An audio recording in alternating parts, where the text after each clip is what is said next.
আমরা আজকে ভার্ব নিয়ে আলোচনা করব। ভার্ব হচ্ছে সেন্টেন্সের essential part. Every sentence must have a verb, অর্থাৎ ভার্ব ছাড়া কিন্তু আমরা কোনো সেন্টেন্স কল্পনা করতে পারি না। আর ভার্ব থেকে প্রতি বছরই আমরা বিভিন্ন পরীক্ষায় কিন্তু প্রশ্ন পেয়ে থাকি, সেক্ষেত্রে আমাদের ভার্ব এবং ইটস টাইপসটা জানা জরুরি। তো আমরা আজকে শিখব হচ্ছে ভার্বের পার্ট 1, আর পার্ট 2তে আমরা বাকি অংশটুকু শিখব। আসলে ভার্বটা কাজ করে হলো সাবজেক্টের পারফরমেন্স, যেটা সেটাই হলো আসলে মূলত আমরা পাই ভার্ব। তো ভার্বকে আমরা যদি ভাগ করি তাহলে মূলত দেখতে পাই হচ্ছে দুই প্রকার, মানে প্রধানত ভার্ব হচ্ছে দুই প্রকার। একটা হচ্ছে ফাইনাইট ভার্ব আর একটা হচ্ছে non finite verb. Finite verb হচ্ছে সমাপিকা ক্রিয়া, আর নন ফাইনাইট ভার্বটা হচ্ছে অসমাপিকা ক্রিয়া।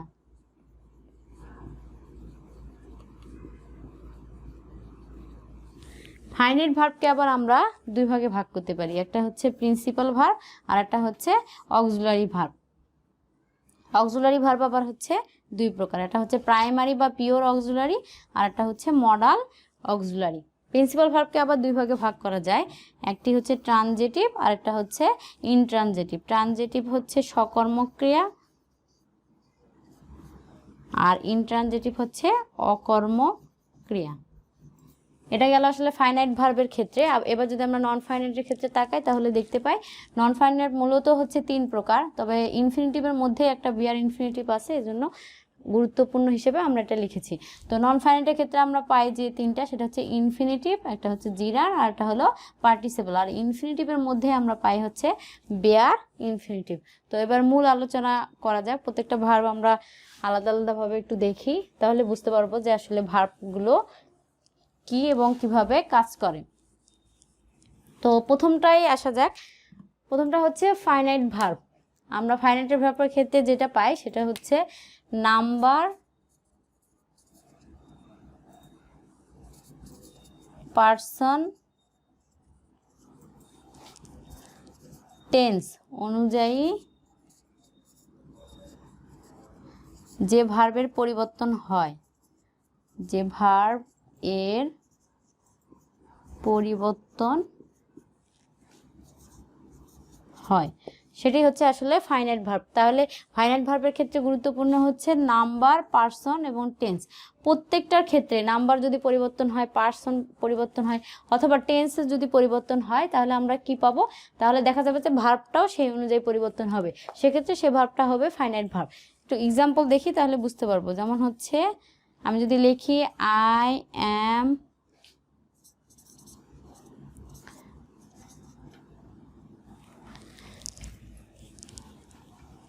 I am teaching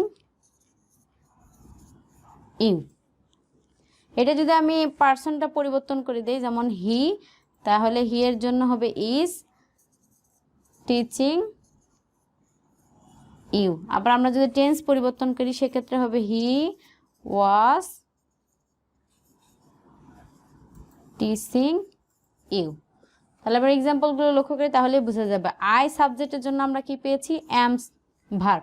হি পার্সনের জন্য বা সাবজেক্টের জন্য আমরা ভার্ব পেয়েছি হচ্ছে ইজ। আবার হিটাকে আমরা পার্সনটা যদি ঠিক রেখে আবার যদি টেন্স পরিবর্তন করি তাহলে ইজের জায়গায় আবার সেখানে পেয়েছি ওয়াজ। তাহলে এইভাবে নাম্বার, পার্সন অথবা টেন্স অনুযায়ী আমরা কি পাই, পরিবর্তন পাই, সেটাই হবে আসলে ফাইনাইট ভার্ব। এবার আসা যাক হচ্ছে নন ফাইনাইট ভার্বের ক্ষেত্রে। তো নন ফাইনাইটের ক্ষেত্রে প্রথম যেটা ছিল সেটা হচ্ছে ইনফিনিটিভ।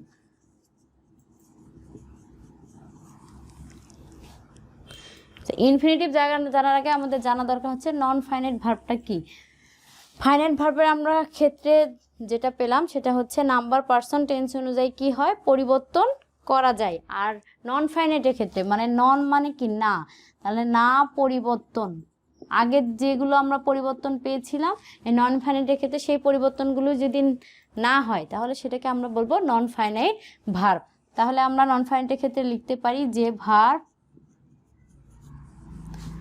নাম্বার, পার্সন और টেন্স অনুযায়ী পরিবর্তন হয় না।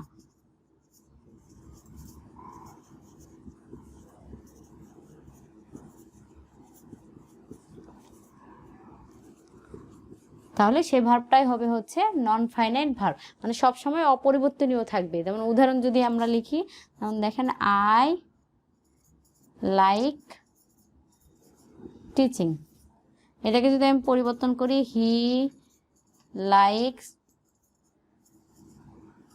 টিচিং, আবার হি লাইকড টিচিং।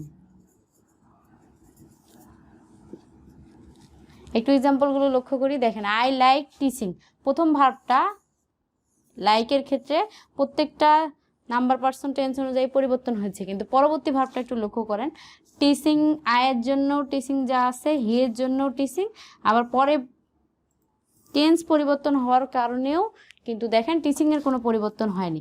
এক্ষেত্রে আমরা নন ফাইনাইটে কিন্তু বেশিরভাগই হচ্ছে দুটো ভার্ব পেয়ে থাকি, প্রথম ভার্বটা পরিবর্তন হলেও পরের ভার্বগুলো কিন্তু অপরিবর্তনীয় আছে। তাহলে সেক্ষেত্রে আমরা বলতে পারি টিচিং ভার্বটা তিনটা সেন্টেন্সে আসলে নন ফাইনাইট ভার্ব, মানে কোনো নাম্বার পার্সন টেন্সের পরিবর্তনের কারণে ভার্বের কোনো পরিবর্তন হয়নি, সেক্ষেত্রে আমরা সেই ভার্বটাকে বলতে পারবো নন ফাইনাইট ভার্ব। আর নন ফাইনাইটের মধ্যে যেগুলো আমরা পেলাম সেই জিনিসগুলো মাথায় রাখলেই কিন্তু আপনারা সহজেই নন ফাইনাইট ভার্বটা চিহ্নিত করতে পারবেন। এবার আসা যাক ভার্বগুলোর প্রকারভেদ হিসেবে। যেমন ফাইনাইট ভার্বের ক্ষেত্রে আমরা প্রথমে কি পেয়েছিলাম, ফাইনাইট ভার্বের প্রথমে আমরা পেয়েছিলাম হচ্ছে principal verb. Principal verb, principal ভার্বগুলো হচ্ছে যে ভার্বগুলো অর্থ প্রকাশের জন্য অন্য কোনো ভার্বের সাহায্য গ্রহণ করে না, অর্থাৎ নিজে নিজে অর্থ প্রকাশ করতে পারে, সে ভার্বগুলো আসলে আমরা বলি প্রিন্সিপাল বা মেইন ভার্ব। তাহলে আমরা প্রিন্সিপাল ভার্বের ক্ষেত্রে কি লিখতে পারি, যে ভার্ব অর্থ প্রকাশের জন্য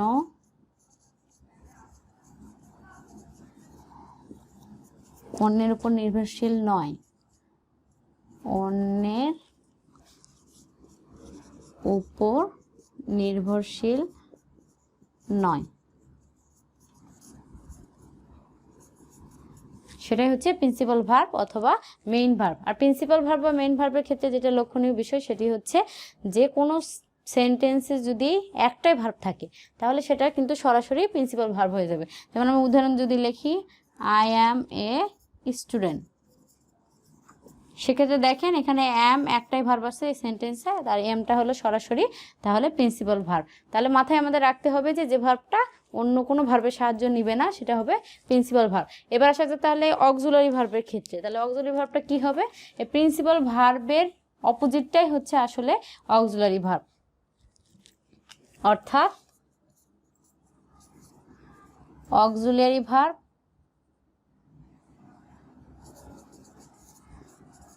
অথবা হচ্ছে হেল্পিং ভার্ব, অর্থাৎ যে ভার্বগুলো অন্য ভার্বকে সাহায্য করে সে ভার্বগুলোকে আসলে বলা হয় অক্সিলারি বা হেল্পিং ভার্ব। তাহলে আমরা কি পাই, যে ভার্ব অর্থ প্রকাশের জন্য অন্য ভার্বের উপর নির্ভরশীল, অন্য ভার্বের উপর নির্ভরশীল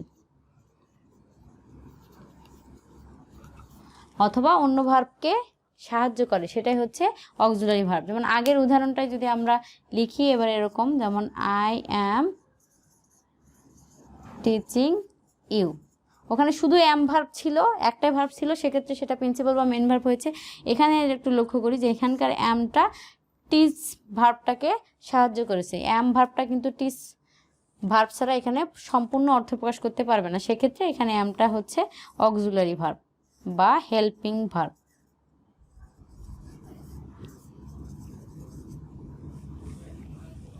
তাহলে এটা গেল হচ্ছে প্রিন্সিপাল ভার্ব আর একটা হচ্ছে অক্সিলারি ভার্ব। অক্সিলারি ভার্বকে আমরা আবার দুই ভাগে ভাগ করেছিলাম, তো একটা হচ্ছে প্রাইমারি অক্সিলারি আর একটা হচ্ছে মডাল অক্সিলারি। তাহলে অক্সিলারির ক্ষেত্রে আমরা কয় প্রকার পেয়েছিলাম, দুই প্রকার,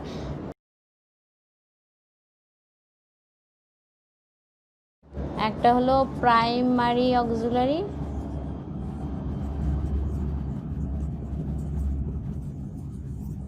আর আরেকটা হচ্ছে মডাল অক্সিলারি।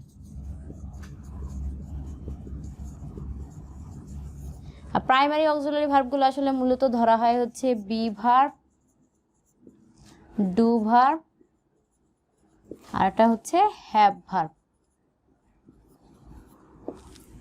আর মডাল অক্সিলারি তো আমরা মোটামুটি জানি, can, could, may, might, can, could, may, might, must, be, going to, and shall, should, etc. অর্থাৎ মডাল ভার্বগুলো আসলে হচ্ছে মডাল অক্সিলারি ভার্ব।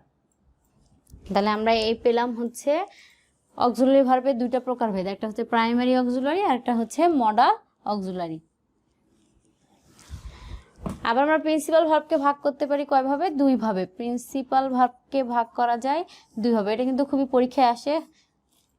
প্রিন্সিপাল ভার্বের প্রকারভেদ দুটো খুবই ভালোভাবে আমাদের আসলে জানা দরকার। তো প্রিন্সিপাল ভার্বের দুইটা প্রকার ছিল হচ্ছে একটা ট্রানজিটিভ ভার্ব আর একটা হচ্ছে ইনট্রানজিটিভ। আমরা আসলে ডিকশনারিতে এইভাবে পাই, ভি টি আর একটা হচ্ছে ভি আই। আপনি বিপরীত দিক দিয়ে খেয়াল করেন, টিতে হলো ট্রানজিটিভ আর ভিতে ভার্ব, আর এখানেও তাই, আইতে হলো ইনট্রানজিটিভ আর ভিতে হলো ভার্ব। তো ট্রানজিটিভ আর ইনট্রানজিটিভের ক্ষেত্রে একটা জিনিস মনে রাখলেই দুটো আমরা পার্থক্য খুব ভালোভাবে বুঝতে পারি, সেটা হচ্ছে ট্রানজিটিভ ইনট্রানজিটিভ আলোচনার ক্ষেত্রে সবচেয়ে জরুরি যেটা বিষয় সেটা হচ্ছে অবজেক্ট থাকা আর না থাকার প্রশ্ন। যদি ট্রানজিটিভ ভার্ব ক্ষেত্রে আমরা যেটা পাই সেটা হচ্ছে অবজেক্ট থাকলে হবে ট্রানজিটিভ ভার্ব, আর ইনট্রানজিটিভের ক্ষেত্রে হচ্ছে অবজেক্ট নাই, অর্থাৎ অবজেক্ট থাকবে না। তাহলে আমরা অবজেক্ট আগের ক্লাসগুলো কিন্তু খুব ভালোভাবে জেনেছি যে অবজেক্ট কীভাবে পাওয়া যায়। অবজেক্ট আসলে পাওয়া যায় হচ্ছে আমরা যদি ভার্বকে কি এবং কাকে দ্বারা কোশ্চেন করি, অর্থাৎ হোয়াট এবং হুম দ্বারা যদি ভার্বকে কোশ্চেন করি তাহলে যে উত্তরটা পাবো সেটাই হচ্ছে অবজেক্ট। তাহলে আমরা কোনো সেন্টেন্সে যদি হোয়াট এবং হুম দ্বারা প্রশ্ন করে উত্তরটা পেয়ে থাকি, অর্থাৎ অবজেক্ট পেয়ে থাকি, তাহলে সেটা হবে ট্রানজিটিভ ভার্ব। আর যদি অবজেক্ট না থাকে তাহলে সেটা হবে ইনট্রানজিটিভ ভার্ব। যেমন উদাহরণ যদি দেওয়া যায়, আই ইট অ্যান অ্যাপল, তাহলে আমরা ইট ভার্বকে কোশ্চেন করবো কি দিয়ে? হোয়াট অথবা হুম দিয়ে। তাহলে এখানে আসে আসলে হোয়াটের ব্যাপার, তাহলে আমি কি খাই? আমি হচ্ছে অ্যাপল খাই, সেক্ষেত্রে অ্যাপলটা হচ্ছে এখানে অবজেক্ট। তাহলে এই ভার্বের মানে ইট ভার্বের আমরা অবজেক্ট হিসেবে পেলাম হচ্ছে অ্যাপল। তাহলে আমরা ইট ভার্বটাকে আসলে বলতে পারবো হচ্ছে ট্রানজিটিভ ভার্ব, তো সংক্ষিপ্ত হচ্ছে ভিটি অথবা ট্রানজিটিভ ভার্ব। তাহলে ইনট্রানজিটিভের ক্ষেত্রে কি থাকবে না, মানে ইনট্রানজিটিভের ক্ষেত্রে অবজেক্টের কোনো প্রশ্নই আসবে না, কি কাকের কোনো কোশ্চেন নাই, এটা বাদে বাকি যেটা থাকবে সেটাই হচ্ছে ইনট্রানজিটিভ। আর ইনট্রানজিটিভের ক্ষেত্রে বেশিরভাগ অ্যাডভার্ব এবং অ্যাডভার্বিয়াল ফ্রেজগুলো আসে, মানে হচ্ছে কোথায়, কখন, কিভাবে, কতক্ষণ কাজগুলো সম্পূর্ণ হয় সেগুলো বুঝলে আসলে ইনট্রানজিটিভ হয়। যেহেতু অবজেক্টের এখানে ব্যাপার স্যাপার নেই, সেক্ষেত্রে আমরা ইনট্রানজিটিভের ক্ষেত্রে অবজেক্ট নিয়ে মাথা ঘামাবো না। যদি উদাহরণটা দেখি, বিগত সালে কোশ্চেনটা এসেছিল তখন ফায়ার বার্নস। এখন ফায়ার বার্নস কি পড়ে, কাকে পড়ে, আর কিছু কিন্তু দেওয়া নেই, সেক্ষেত্রে আমরা এখানে কোনো অবজেক্ট পাই না, তাহলে বার্নস ভার্বটা এখানে হচ্ছে ইনট্রানজিটিভ ভার্ব। তাহলে এগুলো আমরা পেলাম হচ্ছে ফাইনাইট ভার্বের ক্ষেত্রে প্রকারভেদগুলো, মানে ফাইনাইট ভার্বকে আমরা কয়েক ভাগে ভাগ করেছিলাম, সেই জিনিসগুলো আমরা জানলাম। এবার আমরা যে পার্টটা জানবো সেটা হচ্ছে নন ফাইনাইট ক্ষেত্রে। তো নন ফাইনাইটের ক্ষেত্রে আমরা পড়েছিলাম হচ্ছে তিনটা ভার্ব। তো প্রথমটা ছিল হচ্ছে ফার্স্ট ওয়ান হচ্ছে ইনফিনিটিভ। বিভিন্ন জায়গায় কিন্তু আমরা আসলে ইনফিনিটিভের সাথে বিভিন্নভাবে পরিচিত হব, তো এখানে আমাদের আসলে ইনফিনিটিভটা ভালোভাবে জানা দরকার। তো ইনফিনিটিভের ক্ষেত্রে যেটা দরকার সেটা হচ্ছে টু, স্ট্রাকচারটা হচ্ছে টু, আর ভার্বের হলো বেস ফর্ম হবে, ভার্বের হলো বেস ফর্ম। টু এর সাথে যদি ভার্বের বেস ফর্ম থাকে তাহলে সেটাকে আমরা বলবো হচ্ছে ইনফিনিটিভ। আর ইনফিনিটিভ দ্বারা আসলে মূলত উদ্দেশ্য বুঝায়, উদ্দেশ্য বুঝায়, মানে করা, যাওয়া, হওয়া, খাওয়া, এরকম কোনো উদ্দেশ্যে যদি কোনো কাজ করা হয় সেক্ষেত্রে আমরা হলো ইনফিনিটিভ ব্যবহার করব। যেমন আমি যদি দেই আই গো টু স্কুল, তাহলে আমি হলো স্কুলটা যাওয়া আমার উদ্দেশ্য, তারপর হচ্ছে আই ওয়ান্ট টু লার্ন। আগের উদাহরণটা একটু দেখি, তাহলে ইনফিনিটিভের ক্ষেত্রে আমরা কি পেলাম, যে ইনফিনিটিভ উদ্দেশ্য বুঝাবে আর টু প্লাস ভার্বের ওয়ান হবে, যেমন হচ্ছে আই ওয়ান্ট টু লার্ন, তাহলে টু লার্ন এখানে হচ্ছে টুর সাথে ভার্বের হলো বেস ফর্ম, তাহলে সেক্ষেত্রে আমরা এটা পাই হচ্ছে ইনফিনিটিভ। আর শেখাটা আমার হচ্ছে উদ্দেশ্য, তাহলে এখানে হচ্ছে টু প্লাস লার্নকে আসলে বলা হবে, টু প্লাস ভার্বের বেস ফর্মকে বলা হবে হচ্ছে ইনফিনিটিভ।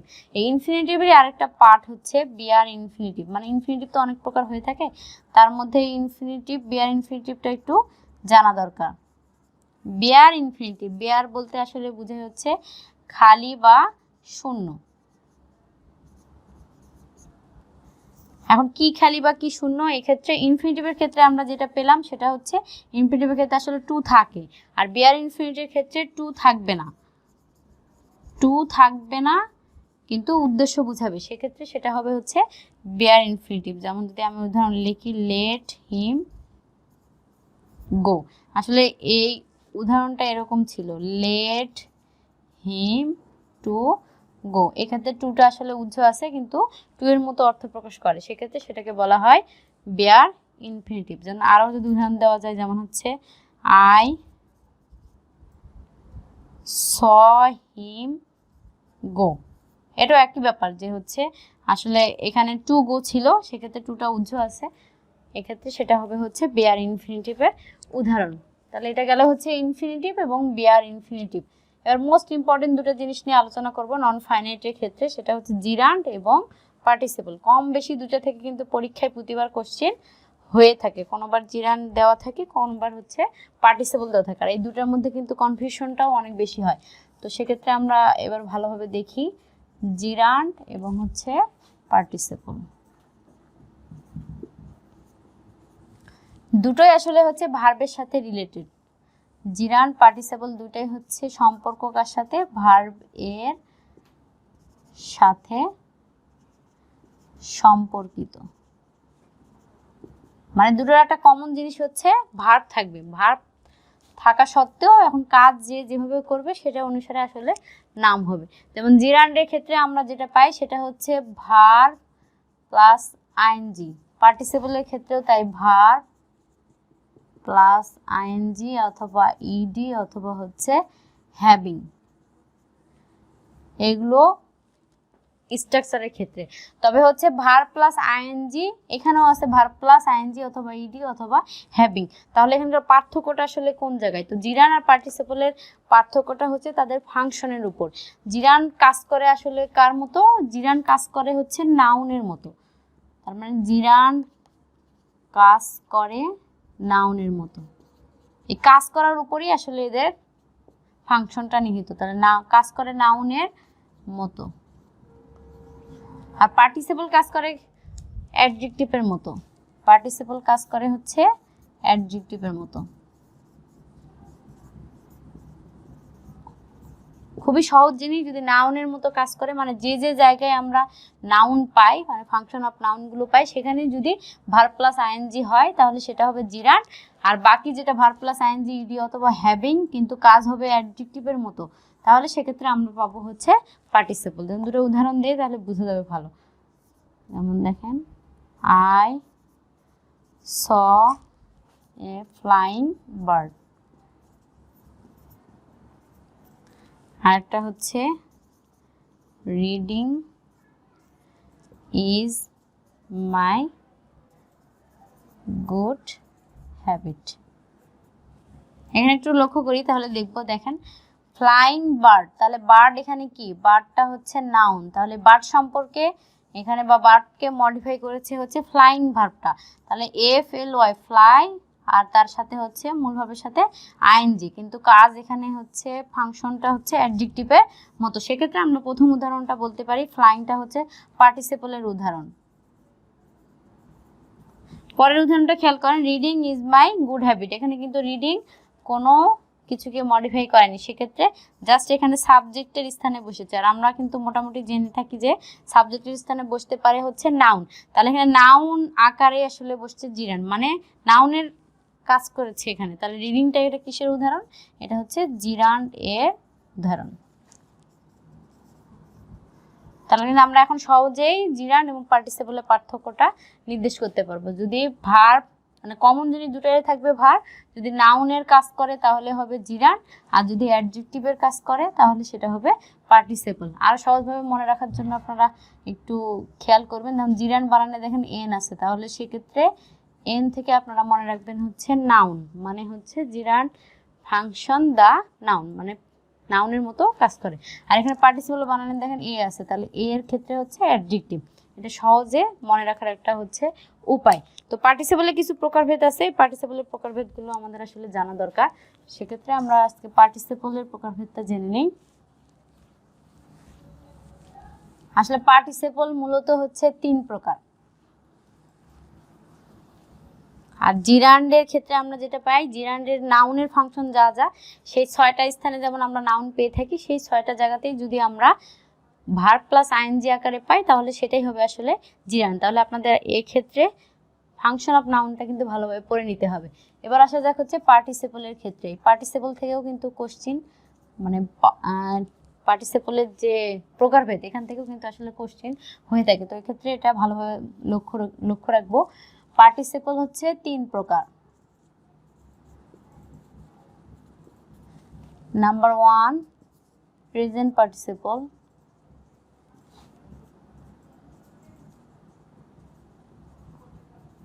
নাম্বার 2 পাস্ট পার্টিসিপল,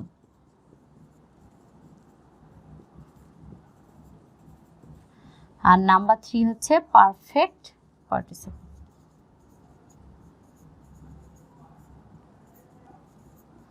এবার আসা যাক হচ্ছে 3টা পার্টিসিপলের আসলে স্ট্রাকচার, বা আমরা কিভাবে প্রেজেন্ট পাস্ট পারফেক্ট পার্টিসিপল চিহ্নিত করতে পারবো। তো প্রেজেন্ট পার্টিসিপলের ক্ষেত্রে থাকবে হচ্ছে ভার্ব প্লাস আইএনজি, আর পাস্ট পার্টিসিপল ক্ষেত্রে থাকবে ভার্বের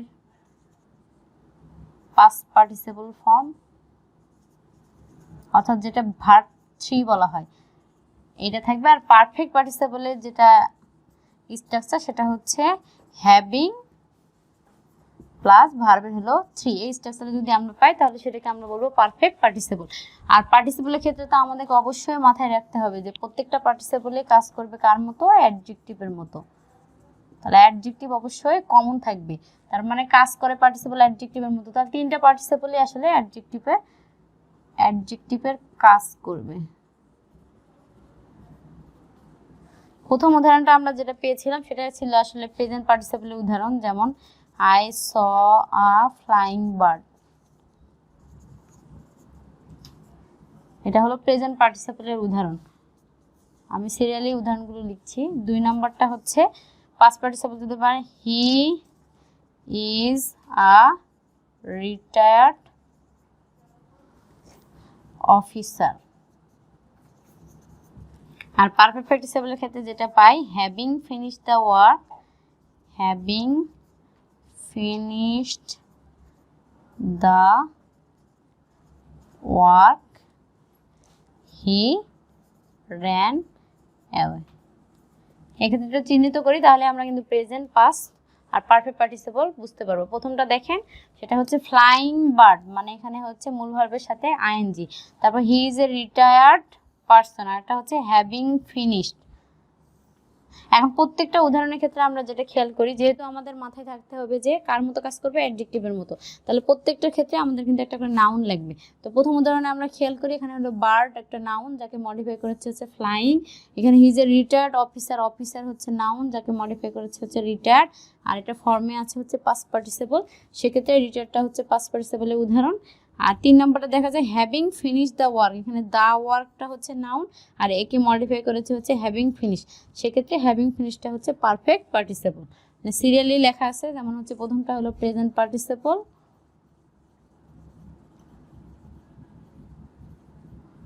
দ্বিতীয়টা হচ্ছে পাস্ট পার্টিসিপল, আর 3 নম্বরটা হচ্ছে পারফেক্ট পার্টিসিপল।